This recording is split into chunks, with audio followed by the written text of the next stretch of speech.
Hey, so this is a second part of the video. So I was able to take out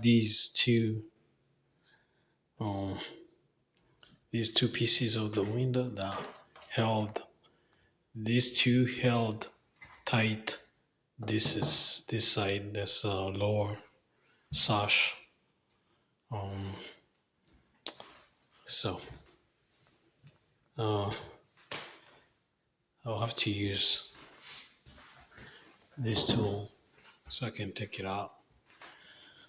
But sometimes these old windows, you really have to be careful because you can broke them. So sorry. So you can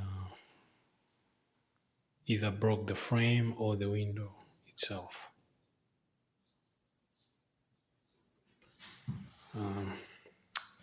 Kind excited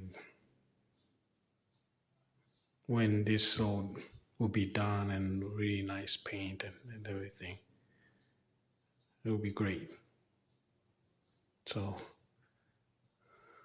I'm excited. Ciao.